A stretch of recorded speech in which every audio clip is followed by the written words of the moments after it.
Calling this game horseshoe nail. One little pawn causes havoc for this expert player rated 2001. I'm still rated Class B. I'm 1733 now after this game. It's king pawn opening. Immediately with the fianchetto. It's what they do a lot these days. I don't really see why. And staking a claim for the middle, I decided that if I'm going to play an expert player, and if he doesn't extend into the middle, I will. Just decided to be bold and just trust my double middle pawn opening. I don't know what it's called technically, but I play it a lot. It's very solid. And then we do this, we stagger them. He attacks again. Up comes the bishop. And everything's still nice there. Plus, if I advance that pawn, I'm going to have an attack on his rook. It's looking good. No point in retreating that, because it will only mean that when he advances it, he's got a better quantum, so we just defend it like that. And I went for the queen there. I wasn't looking for the revealed attack on his rook at this stage, actually. And he anticipates it anyway. Now I can attack the other pawn, and he has to bring something up to defend it. And now nail starts to annoy his feet, because he's got nothing really to cover that square with in time. I suppose he could bring his black bishop back to its home square, but that would be a terrible retrograde move, and it would probably not be a good idea.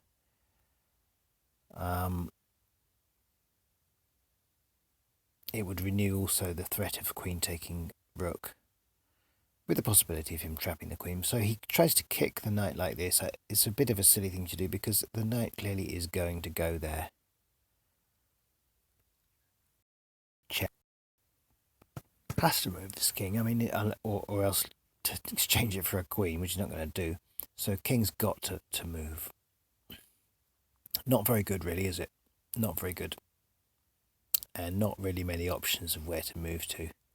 I think it might have been slightly better to move it to the white square in front of his queen.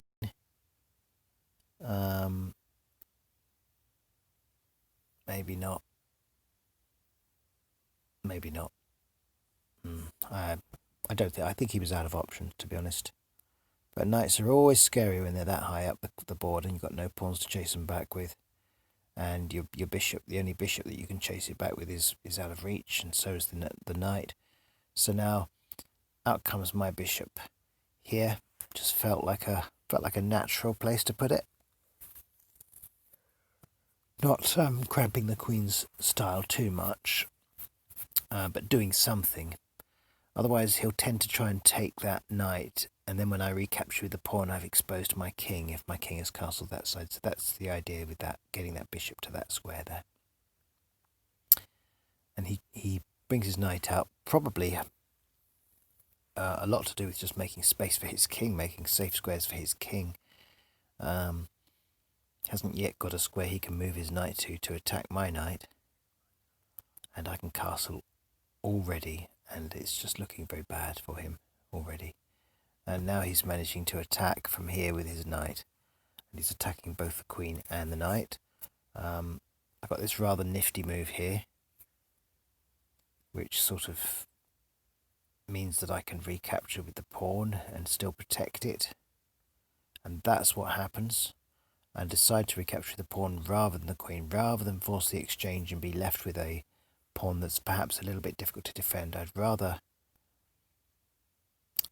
recapture with the pawn and have the queen already defending it.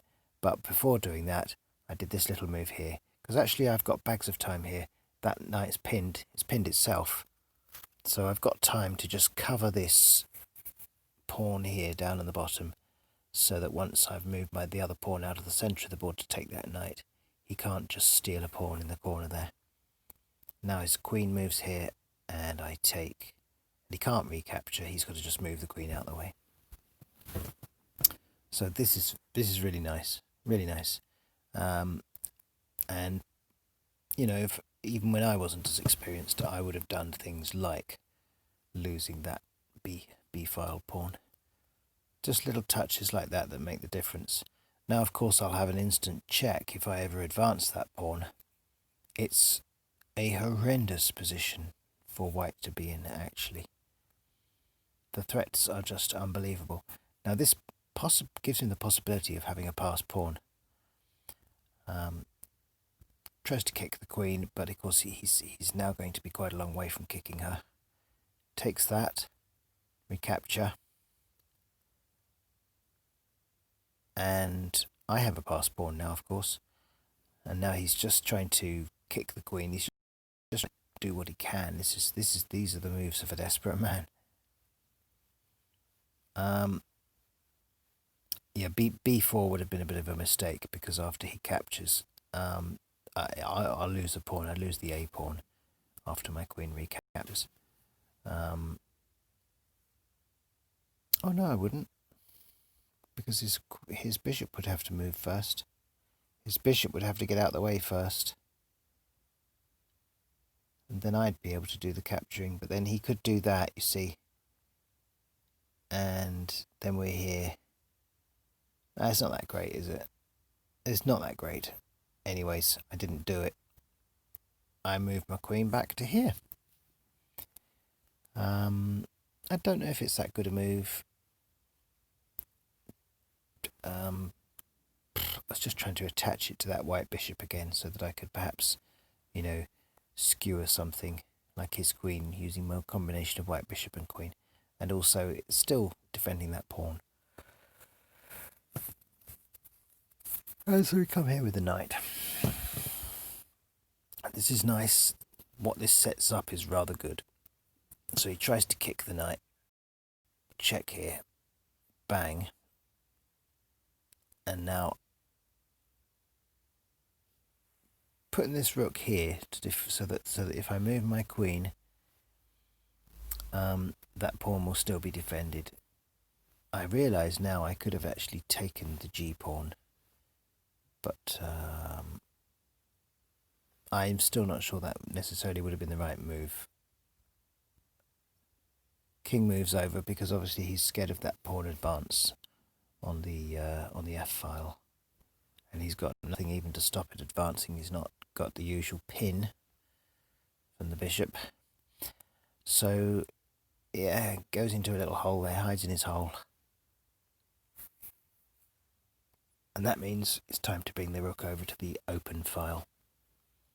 I can then cover all sorts of threats, like if he tries to get a white square check, I can use the rooks to help. I can use the rooks to block if necessary. There's lots of things I can do, and also the rooks are threatening that pawn unless his queen keeps marking it. Now his king tucks himself well away.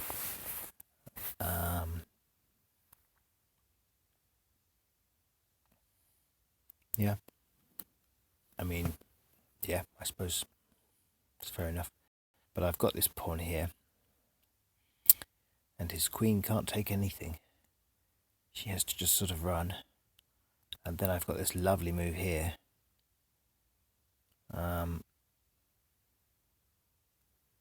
Don't have to take the bishop straight away. First do this. And now this is threatening all sorts of horrors. The queen's got to run. She takes the pawn. And, well, I've got a free bishop there. Perhaps I should have taken the free bishop first. Oh, I did. Beg your pardon. Took the free bishop. Then we had rook reinforcing here. Now, at this point, I started to realise that if the cascade happened, I could be at risk of a back rank check, even if I win the exchange. So I had to just go with this very quickly. That's the check there, and so now I have actually put myself down material. I've got a rook for a bishop, but I've drawn his king out, and the idea is that after moving my queen out of line here to give a check, hoping that he moves onto a white square. And I don't really think he has a lot of choice in the matter, to be honest, because if he moves onto a black square, it's It's just not good at all.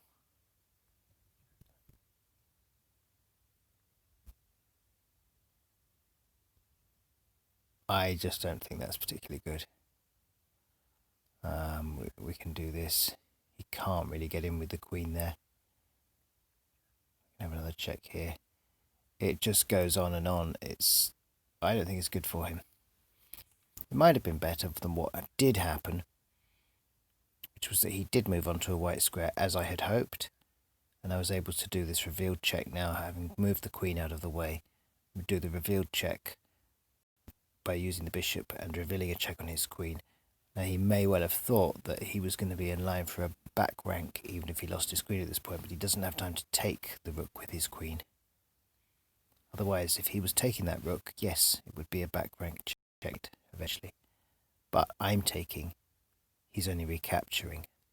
And after check here and check here, I win that rook. And he moves in for another back rank, and again, even if there was a back rank possibility, I would simply be moving a pawn. But there isn't, because I've got this another queen fork and just eating up the material. Comes out here, he's probably thinking stalemates, in terms of stalemates now, or using his flair for the endgame to somehow bring a pawn home. But moving my queen here, he just gives up and resigns. So it was a cracker of a game. I called it horseshoe nail because of the that little pawn that just there, look, that little tiny pawn ended up really being in the way. It was either going to be a pawn or a knight in the way, and he chose it to be the pawn. But boy, was that a horseshoe nail. And I think that the real problem, obviously there, that would have been very bad if he hadn't moved his king, because we'd have had bishop takes pawn with check and win the queen straight away. That was originally a plan at that point. There I did it anyway, but there's not so much here. He gets the pawn, he takes the horseshoe nail out. It was this bishop, it was this rook sack, effectively a sacrifice, that begins the cascade. So I was a bishop down at that point. I don't remember how I ended up a bishop down. Oh, it's because I sacked that knight there. I sacked the knight to bring him out. And so from that bishop down, I won it back there. But it was that was the downfall. And after moving the queen out of line, so that my queen doesn't have to be part of that exchange, getting him onto a white square, and I'm a whole rook down, but it doesn't matter because